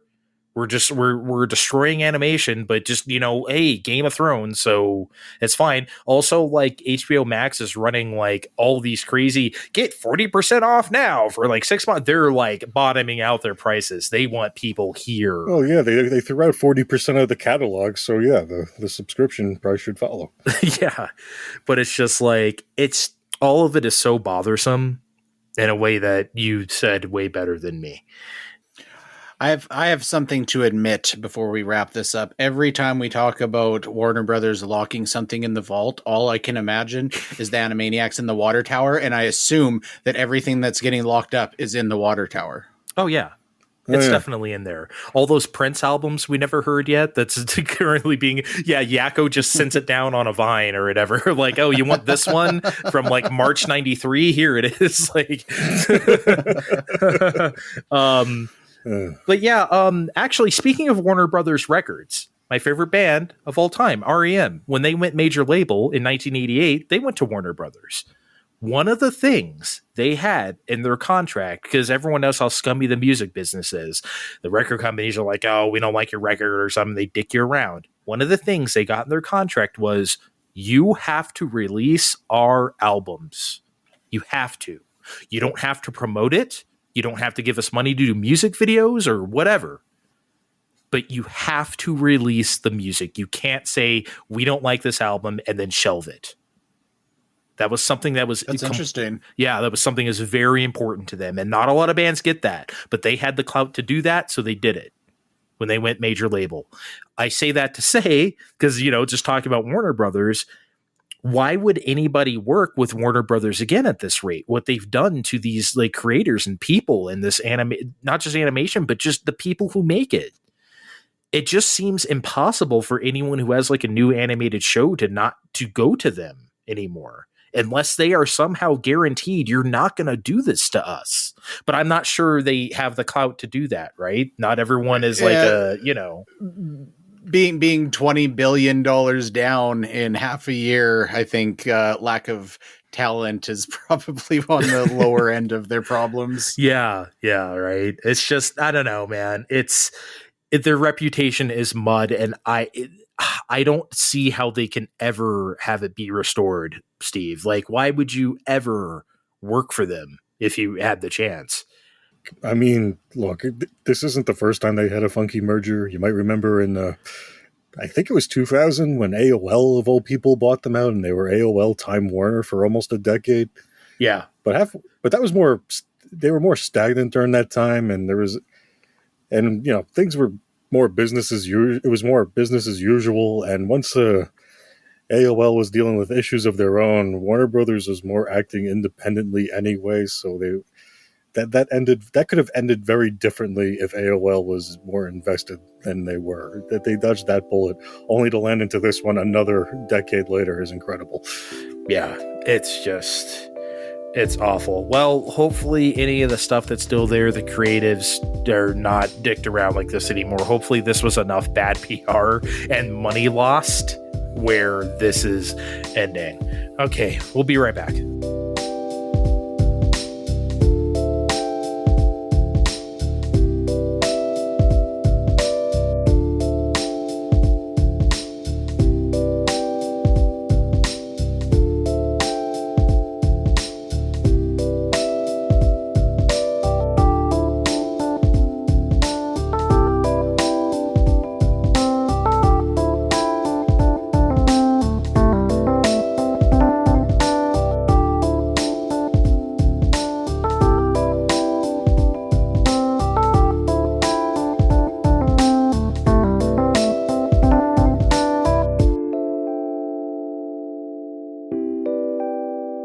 We are back. For some reason, whenever we come back from break, I always want to insinuate or just flat out say we all just took a shower together for some reason. I don't know. Maybe it's a secret wish of mine. Guys, you want to go camping? What about the times we did take a shower together? Oh, jeez. You can't tell them about that. See, it's not titillation anymore. That's only for OnlyFans. Only for OnlyFans? I know, but it's weird when you're like, oh, I want to say it, but we didn't take a shower, when sometimes we do take the shower. Yeah, but that's, everybody's just confused now. I kind of like the mystery of like, will they or won't they? You know what I mean? It's almost like a sitcom, you know what I mean? When two characters are into each other, and then when they actually do it, it's like, you know.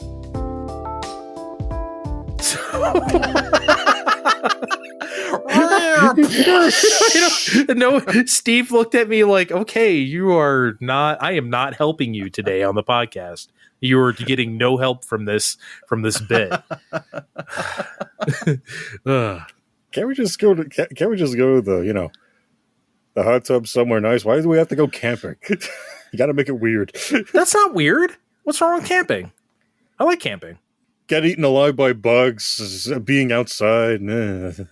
Classy Steve with his sexy hot tub. Yeah, he was the one who brings his own wine glass to camping and like sits there and sips like on the lawn chair, like not being with us peasants.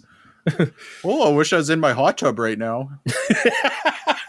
Yeah, you say that, but then I'm cooking food for everybody, and then the hot tub in his Tesla. Okay. Anyway. Yeah. Okay. Like Steve would ever buy a Tesla. Okay, so you have the hot tub then. You admit to that, but you don't have the Tesla. Steve does not have a hot tub. Why did we go third person? Okay, I understand. I know what happens. You go third person. That's fine. So Kevin has a confession to make of sorts. Some news. Yeah. Some news. Drum roll. That was my hands on my tummy. Hot. You know what? Okay, so when we recorded last show, it was the day of the Splatoon 3 Direct. Now, admittedly, my Splatoon 3 Direct was very rushed because it was on at work and there was shit going on, so I was not paying immaculate attention. And I felt bad about that after the show. I think even somebody was like, well, we all closely watched the Direct, didn't we? And then I just sat there silently because I didn't want to be like, well, actually. But so I made amends. As soon as we were done recording last time, I went and I sat down by myself in the living room in the dark and watched it on the TV with my full and undivided attention.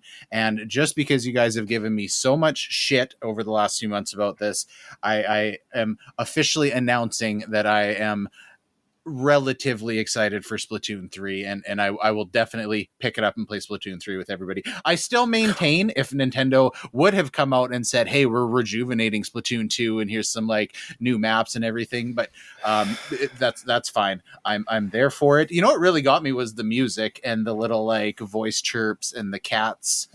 It almost got me nostalgic for when Splatoon 2 came out, but I'm feeling it. I'm there. Okay, I'm glad. I'm glad you watched the Splatoon 3 Direct as a show finally, separately, and then decided to get on the train with us. Big Man, you a fan of Big Man? Would you buy a Big Man amiibo? I don't know if I buy the amiibo. I'm pretty amiiboed out, but maybe if they had a nice wallpaper of him on my Nintendo, maybe I put it on my phone for a little bit. Oh yeah, for sure. Okay. Oh, that's coming for sure. Kevin is Big Man? Then who are you? No, the wallpaper. Oh, I thought we were going to assign us to be a deep cut. Can I be I'll Fry? be big man. I'm going to be Fry. So you're stuck with vaguely South Asian looking squid lady. It's weird to assign a race to a squidling, but you guys can't stare at me when I say things like that, okay? I understand. I'm the only colored person here. You cannot do that to me. That just makes it weird. Well, the thing I was going to say was not going to come off very well, so now I'm at a loss. I mean, God, don't make me start talking about B Orchid again. Jeez, It always comes back to be Orchid on this podcast. It always comes back to be Orchid on this podcast. So let me tell you. Look, Killer Instinct came out when I was 13. Okay, just do the math. All right. So whoa! I thought we were saving that segment for next time. Okay, that's sexy. Okay, here you go. Sexy be Orchid time next time. Okay, I kind of want to. This isn't really a topic. This is actually, I don't know where I'm going with this, but I just want to feel this out on the air, and I want you guys to help me with this because I think you might understand how I feel here. So, what's that Smash ripoff called right now? Multiverses? Multiverses. Okay. Got everything in there, right? Bugs Bunny, LeBron fucking James. I don't know, like a whole bunch of characters from God knows where, right? Shaggy from Scooby-Doo, right? Well, are you guys making this up? I have never heard of this. There's a fucking it's fighting the game with WB Discovery LeBron fighting James. game. Hold on. You never heard of this? I totally missed this. You gotta be kidding me. I mean, look, I know you're not like on online every second, but like my feed is full of multiverses. No, it's like a fucking game where like we just said, it's like all these characters like in a Smash, like a fake Smash game. You've never heard of this? I've never heard of this. Maybe I got it conflated with Nickelodeon All Stars Brawl or something at some point. I don't know. If I would have seen a screenshot of LeBron James fighting, I would have registered it though. Yeah, I mean, of course, you're not going to forget that. Yo, okay, so this makes it even better, maybe. So like, I see things like this, like Goku just got in Fortnite, right? Like Fall Guys has all manner of like costumes. I think right now they have a Sonic thing going on. They'll do anything in that game. I have a really, really strong distaste for all of this stuff. And I cannot put a finger on why. By the way, I've never played Multiverses. I know the Nintendo chat boys, some of them are into it. I'm not dissing the game, by the way. I haven't even played it. So I'm going beyond that. I'm just talking about just the idea that we can just... What means anything? If everything's a crossover, if everything isn't everything just pile it on more and more and more, right? And why not have a costume of every goddamn thing in the world, Fall Guys, which you're basically doing? I remember when, even just small things that don't make a whole lot of sense to me. I remember about a couple years ago, Division 2 had like a Resident Evil, like a Raccoon City cop uniform or something you could like get. I'm like, why? This is the fucking Division. There's something I don't... Do you know where I'm going, Kevin? I don't even have a question, but do you know where I'm going here? I get what you're saying, but I think I look at it from a different lens where you're more against the principle of it, and for me it's more of an art style thing. When you talk about Fortnite, I don't play Fortnite at all, but I've seen you said Goku, Master Chief was in Fortnite.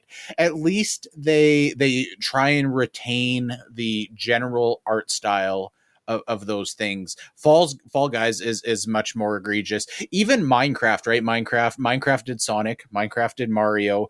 I never liked any of that. I specifically don't like Funko Pops for the same reason, right? They take everything, make it look the very same, and it's got stupid black eyes. I never got that. Sometimes those work, but it has to work with the Funko Pop art style, right? And that's maybe like one time out of 50. Like they try and ram everything into. Why do we need a fucking Harry Potter Funko Pop with big round black eyes. It's just stupid. Why do we need I don't 20 know. of them?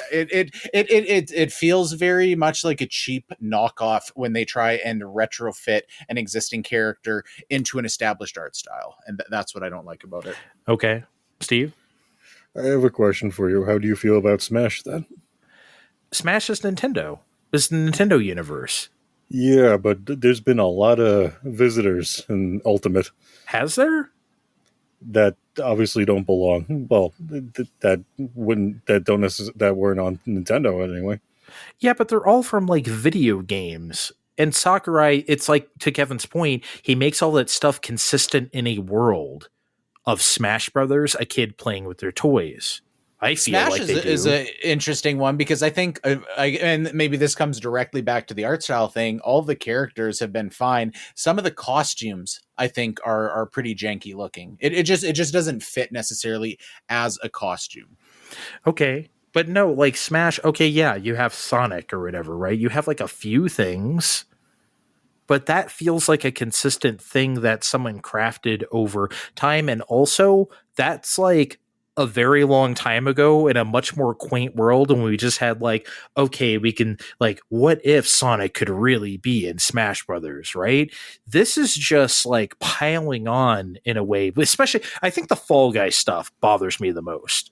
I think it's got much more of a stink of marketing to it now. Yeah, because they even did like SNK stuff. I think they had Terry Bogard and like, you know, like a couple of like Fatal Fury characters. They even did that shit. So it's just like, I don't know what question I'm forming here, but media, like just churning itself into this soup of just like, here's everything. That's why I can't even, Steve, get into like Project X Zone or something like that, because like it's too much.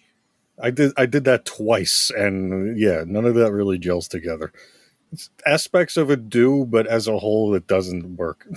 Yeah, for anyone who doesn't know, Project X Zone is like a strategy game where they have like what, Namco, Capcom, like a few different companies, and characters, Sega, and Sega into like one game, into like and a then strategy the second game. one got weird when they're like, "Here's some Nintendo Fire Emblem characters because that's popular right now." Yeah, so like that stuff kind of, I would say, deeply bothers me. There's something deeply bothersome about it. And I can't put my finger on what. Maybe I never will. And maybe I don't even have like a big concern. Like a lot of people come at it from like, well, it's just a bunch of, you know, capitalists, you know, blah, blah, blah, you know, and like everyone just buy it, eat up the slop pigs or whatever. Like I'm not even going that angle with it because I don't really care about it from that perspective. I don't know. It's very hard for me to describe. Maybe someone listening to this, if they hear this, they can describe it to me, what I'm trying to say, because I don't know what it is myself. But I thought I'd try. It made sense when I don't know exactly what words you use, but when you kind of had the idea, like if everything matters, nothing matters. Yeah. Like, so if everything's a crossover, makes sense. Yeah, but I'm like I've said it before, like I'm the person who doesn't like the extra shit in Mario Kart, you know, like the Zelda stuff or the Animal Crossing or the F-Zero. Like I don't like that stuff at all. It's fucking Mario Kart. So like even within Nintendo, I'm still like, you got to make that shit consistent for me. Like Smash does it.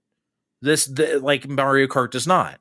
Tell us how you feel about a Cadillac Escalade in Mario Kart. Oh my god! You know what? Actually, that fucking it was so dumb. But I used Tanuki Mario in the Mercedes so fucking much for some reason. I couldn't tell you why.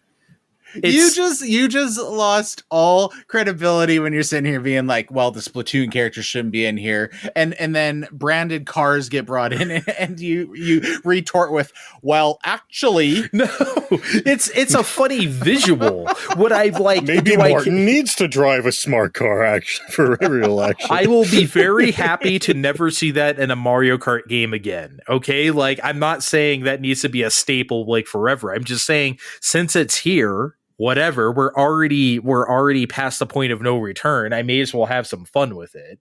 But like, if I'd rather it not be, but it's too late. So whatever. Was it Mercedes? I had it in my head that it was Cadillac, but I I thought it was Mercedes. It I was really Mercedes. shouldn't It use might be. cars. I never used those because that did kind of rub me the wrong way a little bit. Okay, but Okay. like Link, no big fucking deal, or Octoling. I mean, geez. What about the courses? Were the courses okay to you at least, or was that just bad? They're good courses, but I don't understand why we need that. Basically, because there's so much in the Mushroom Kingdom in Mario lore that you can pull from. Like, there's no need to like just be like, okay, it's time for Big Blue. It's just dumb. It have better imagination than that, I guess. Nintendo. Did you have, was there any reservation in Mario Odyssey when they took like the retro Mario art style and did like those 2D sections, and then the Donkey Kong fucking blowout, like any of that? Or was that because it's all Mario universe and it's an homage? Is that fine? Donkey Kong to me is Mario, a character. Maybe I'm just that age where I just think of that as a Mario character. But that to me, that's what Donkey Kong is. So the entire festival in Donk City is one of my favorite things in a video game, like ever of all time, personally. But even just, I guess, looking at it more as like an era crossover versus like a franchise crossover, stuff like that in general, though, isn't offensive. No, because like I said, I think of Donkey Kong. I don't think of Donkey Kong as a franchise. I think of him as Mario, because that's where it all started. It was Mario. You play as Mario, you get the stuff. I just purely think of it that way in terms of those arcade games. That's what I always go back to with Donkey Kong. So that tied into that when it comes to Mario Odyssey. So I didn't think that was weird at all. Maybe if someone's like younger or something, I think of like, here's Donkey Kong Country, and then here's Mario games. They might think that's more weird, but I didn't. To me, that's the same thing. And apparently Nintendo in Japan still thinks it's the same thing too. So I guess that's my personal mindset on it. Okay. But we have another thing, Kevin, we want to talk about. Well, I said we'd save the sexy stuff for next time, but we're going to talk about one sexy thing here. we might have a little bit of different opinions on the sexiness scale, but I picked up a Vita last week, and I just thought it'd be interesting to kind of share some thoughts, and because I know you're a big Vita fan, and kind of see where you fell on some of these things. So first of all, it is the 2000, the slim model. I do feel like it gets a lot of crap for allegedly feeling cheaper. Specifically, it doesn't have the OLED screen. To me, and obviously I'm not doing this as a side-by-side comparison, I feel like the LED screen on the slim model still looks very good, and overall the build it feels very premium, especially for the early 2010s era. I would agree with that. It feels great. It was, oh my God. When I first picked one up, I was like, this is a piece of product. And did you have the slim as well? No. I got the original model when it came out. So whatever, the regular OLED, yeah. One thing that it almost seems jarring that there's so many features that they wanted to pack into this thing. So immediately it's got the touchscreen. Okay. Probably made sense at the time. Now they've got the rear touchpad. Makes less sense. So we've got a front and a rear facing camera. I mean, so what is the point of this? Maybe Tearaway used that stuff. Like what? Where were they going with the two camera thing? I feel like, okay, they conceive this as a multimedia device, as any device was of the time.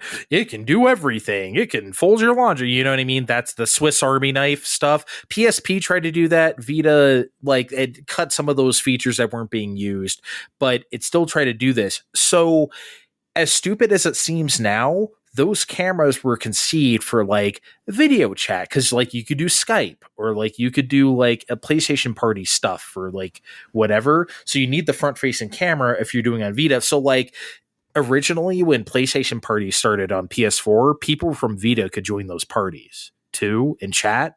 So if there was something that was cross-play, you could play together, you could chat or whatever. So it was for that too, because it has a microphone built in somewhere, I think. And then There was games that did use it. I don't remember what happens in Tearaway. It's been too long, but Virtua Tennis 4 let you map your face to like your creative character by taking a picture, which is weird. You know what I mean? Little shit like that. So it wasn't much, but we have to remember, like, it wasn't just like a cell phone. Like, I'm going to go to San Francisco and take pictures with my Vita, right? Like, of the city. No, I know, but I guess in the context, I think primarily that was, the intent was to use it as a quote unquote media device, right? And when we're talking specifically in 2012, to me, that seems a little tone deaf because it was very apparent in 2012, I think, where we were going with smartphones moving forward. I would almost say that that's more defensible if this was 2008 or even 2010. I think I disagree. I don't feel like it was that clear yet regarding like cell phones. Like, yeah, we were starting to go that direction. They were upgrading stuff over it, but like the handheld market for like video games hadn't gotten weird yet, because remember when everyone assumed, oh, everyone's just going to play games on their phone, no one's going to want to play a that's not true, obviously, and that had been proved to be not true. But like Vita almost made it seem like it was true for a little bit, right? Because it came out, it was just kind of like it didn't flop, but it was also like, whoever's interested is interested. It wasn't many people. And then it was like, okay, is this it then? Like, we had the PSP, and then like this, nobody really cares about this that much.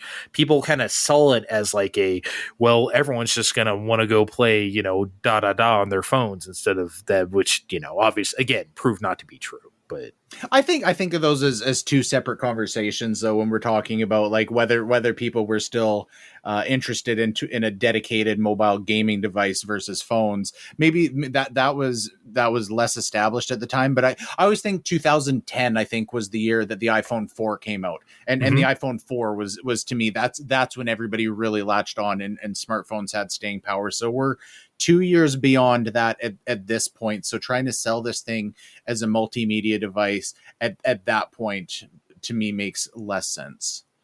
Moving on. Sorry, go ahead. No, I don't know. I guess I just see that differently. I get I can't totally disagree with you, but I feel like the market wasn't necessarily clear yet, but okay. Yeah, no, that's fair. So I want to move on to games, and one game in specific. So what I've played so far, I've spent some time with Super Monkey Ball Banana Splits, which is Monkey Ball. It's good. I asked Andre for a couple of recommendations. He said Hot Shots Golf World Invitational. And I think you were right on the money. That's been great so far. I haven't put near enough time into it, but it's great. Very good for.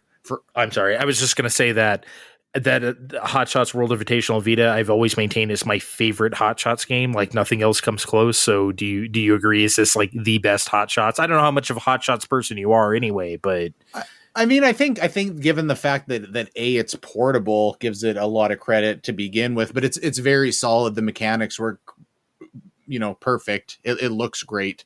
So I don't know. I haven't noticed that it's doing anything, especially flashy or different. I think it's just incredibly solid, and it's got a good vibe to it. Can we talk about that real quick though? About, you said it looks great. That's the main reason, besides the fact that I was like out on Nintendo, why Vita was so much more attractive to me over 3DS, is because it looks so fucking good. The graphics on this thing for the time were crazy. Not just because it was OLED, but I mean, that enhanced it. But like, I'm sorry, like, look at, like Dynasty Warriors Next or whatever on Vita, and then look at the same thing on 3DS. Like, I'm sorry, there's just no comparison. And the games are both $40. You know what I mean? It's not like Vita games were much more expensive than 3DS or whatever. So same money, same price. I'm going Vita there. And you gotta account for a proprietary memory card on top of it. But I'll leave that for later. I mean, okay. I think that's the dumbest thing people complain about when it comes to Vita, but fine. Well, let's get there. So I want to talk specifically about Killzone Mercenary, because that was your second recommendation. And that also, anytime I would go on and say like most recommended Vita games, that's like always very, very close, if not at the top of the list. So again, I haven't put a lot of time into it. Again, it looks good. Control, I feel, is very limited on the two analog sticks on there, and I think that specifically hampers it so far. What I wanted to ask you, not just from your own opinion, but I guess from it having, very high acclaim in general, do you think part of that is more just because the market wanted a near console first person shooter experience on handheld that was mobile, and it got a little bit of extra luster because of that, or am I not giving it enough credit? I personally do not think that is the case. I'm not saying it is 100% not the case, but here's the thing. If I wanted to play Killzone on a console, like whatever, the one that came out like PS4 launch, I would have. I've never been interested in that stuff. Killzone is not like a thing that like really speaks to me at all. So I think that, like, you were surprised even when I recommended to you. I just think it's that good. I specifically like this Killzone game, not Killzone in general. And so, do you think part of that is the wow factor? I mean, we can't discount it, right? I mean, obviously, I would be foolish to say no, but like, I think at this point, like this far removed from it, you know what I mean? That's obviously worn off at this point. So I don't think I would just blanketly say that, like, just this many years later, oh, it looks so impressive. I may have said that at the time, but even now, I still think that holds up personally. Okay, no, I'm gonna give it some more time. So maybe we'll revisit that in the future, because I'm interested to, I guess, see where it goes with a little bit more dedication to it. So in general, and maybe a good place to start with this is talking about that proprietary memory card, because to me, that's a big part of why the Vita failed. Not just that memory card, but I remember when this came out, and I looking at it at launch, it looked very impressive, but the price point was high, and then everybody was well aware that on top of that launch price, you also had to get that memory card on top of it. So at the very beginning of why it failed and people didn't immediately pick it up, I think that bundle price didn't do it any good at all. I think this is silly, as I said, and I'll tell you why. If Vita had the games that appealed to everybody, which it clearly didn't in America anyway, we wouldn't be talking about that. It would just be a necessary evil that you have to get the memory card. People only talk about that memory card because they're on the fence, right? It's something that puts you over the fence, or you don't go over when you see the price of the memory card, which at this point, I don't remember how much they were. I don't remember how much I paid. I think I got like a 16 gig one, and it was probably expensive, but you know what I mean? I was just like, I want the thing. It's a necessary evil. Am I saying that's ideal, or like Sony was like, right to do that? Especially when we had the Memory Stick Pro Duos, which were for PSP, which were honestly pretty expensive too. You know what I mean? Yeah, that's not proprietary, but it may as well have been, because that only worked on Sony things, Right. So unless you had like a Sony Ericsson phone or whatever, remember those, by the way, back then, you're not going to use that Memory Stick Pro Duo on anything but a PSP. People didn't say that back then for that. People said it for Vita, maybe because the price point was higher. And look, again, I'm not like super defending this. I'm just saying if the games were there, nobody would be talking about this. That's kind of why I feel like it's silly. In the long run, I think that's a very like chicken before the egg thing, because I think if people would have bought it at launch, there would have been a lot more support with games, a year in. Yeah, of course. I look, it's not a perfect, analogy. I'm not like hard bound to this, but I've always pushed back on the memory card thing when it comes to Vita. If I'm a Vita fanboy about anything or whatever, I think that's the one thing that I can't get behind people's complaints about. Because if you want the system, you want the thing, you're going to get the memory card. It doesn't matter how much it is. They didn't make it worth it with the games here. So here's the other thing I want to talk about that I think is interesting is in direct comparison to Nintendo with the 3DS around the same time. like Nintendo felt very scrappy and hungry when the 3DS wasn't an immediate success, right? They were doing vigorous price cuts, right? They did the ambassador system and everything. It seemed to me that Sony almost like pulled a Google and just kind of like let this thing flop and turn into like a niche, like hardcore. Like I think that in another universe, the Vita absolutely could have succeeded if Sony wanted to take the reins. I think specifically when the Slim model came out, if they would have like started cutting features to drive that price down, that could have done it a lot of good. They didn't want to they didn't invest. Remember when the PS3 didn't get off to a hot start, right? What did they do? They kept trying. They didn't give up. Mm-hmm. They kept saying, okay, we're going to do Uncharted. We're going to do this. We're going to do a new Killzone. We're going to do that. They kept putting out games. They didn't stop. And like, so if you had a PS3, yeah, okay, it was like the third place on the block behind Wii and 360, but you were well served. You were not like missing out if you had one. You know, because they kept delivering for that audience. And I think eventually it paid off. That paid it that, yeah, not everyone bought the PS3, but I feel like the PS4 had a lot of that goodwill. Okay, yeah, maybe you missed me the last round, but that kind of, they didn't do that for Vita at all. I feel and why not? Because it had like the base of what you needed to make that thing great. Like what it needed was the games and to be able to sell. Yeah. I think early on, actually, I would say after 2014, I think they said, I don't know if you remember this. They said like by the end of the year, we are not dedicating any more first party like resources to Vita. They said, Sony said that. That was like 2 years in, year 3 of Vita, basically. And it's like, whoa, you're really sending this thing out there to die. Right. Like, and I remember them saying that, and it's just like, okay. It felt like the Dreamcast thing where, you know, Sega announces, hey, we're going third party. We're going to release whatever we have left, but then whatever. I think what Sony figured is that they need to, PS4 was taken off. They needed to dedicate themselves to that. And okay, fine.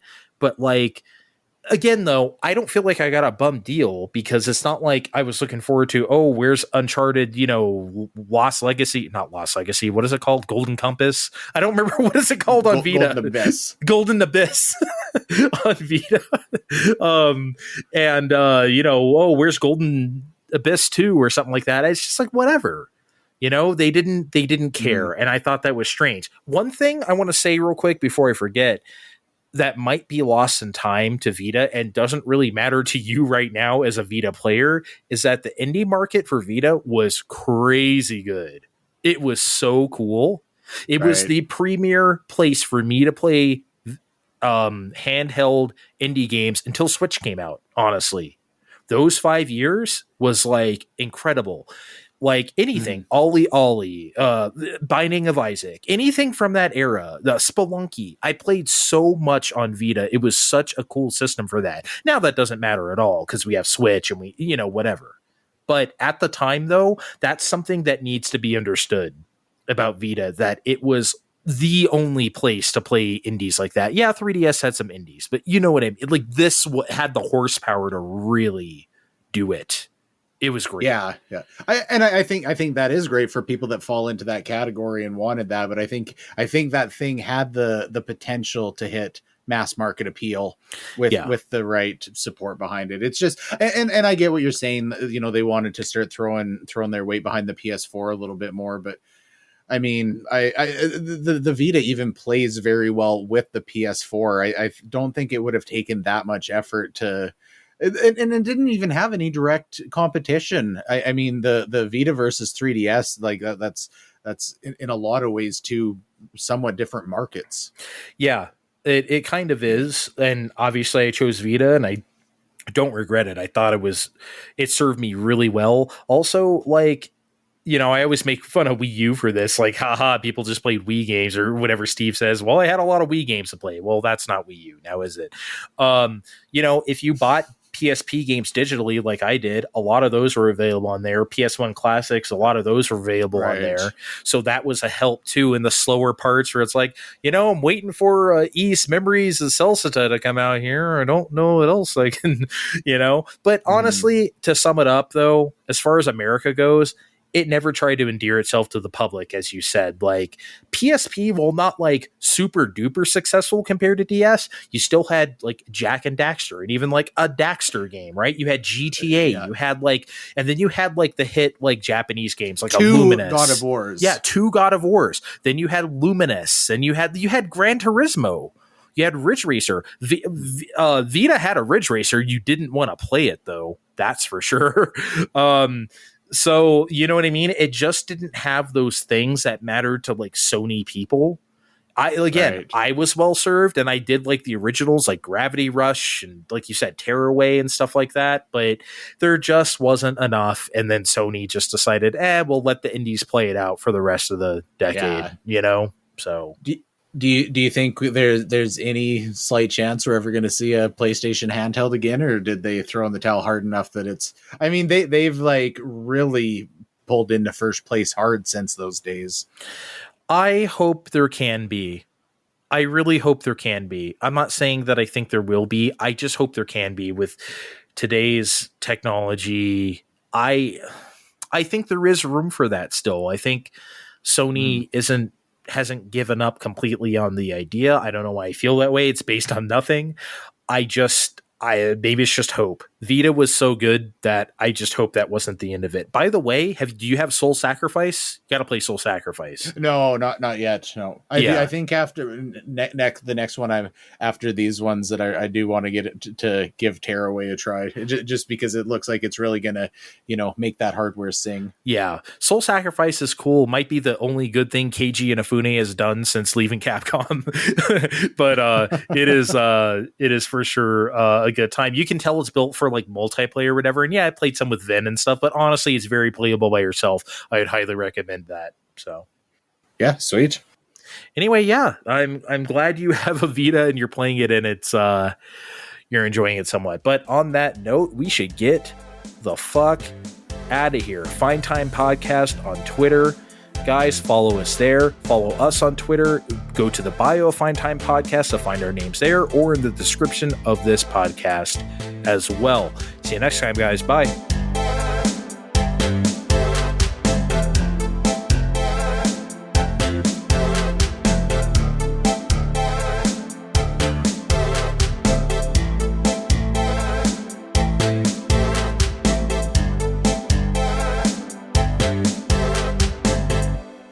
Well, they're coming down this street. Maybe they're coming to get me. Can you guys hear that? They knew you were lying about the Dark Cloud items. They heard you're recording a hip and fly new episode of Fine Time. Where we say fuck.